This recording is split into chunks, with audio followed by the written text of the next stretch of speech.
nga pala yung isa sa pinakamahabang biyahe namin. Pinalikan namin si client dahil i-install na namin yung 300 HP na VFD na pinarepair nila sa amin.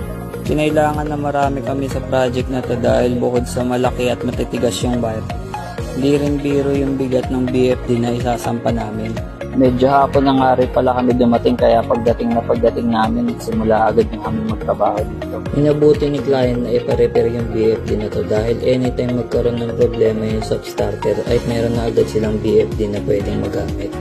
Ayaw na nilang maulit yung senaryo na kapag nasira yung VFD nila wala na silang magagamit at maisusupply na tubig sa area nila.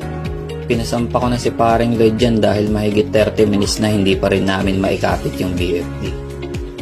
Akalain mo ba naman na habang binabali namin yung mga wire na yan, kasama na yung ngipin namin sa dumidiin sa sobrang tigas niya. Siyempre, kitang-kita ko na rin yung gigil ni paring Jay dito. Ito nga palang 400 ampere na magnetic contactor na ikinakabit namin at yung soft starter na ginamit nila habang nire-repair namin yung VFD ay si Control A din ang nag-supply. Habang pinuputol at kinakabitan namin ng lugs ni paring J itong wire na to ay unti-unti na namin nararamdaman na nauubos na yung hinapunan namin. Nadaan naman sa tiyaga at natapos yung pagkakabit ng malalaking wire sa tulong ng master electrician namin na si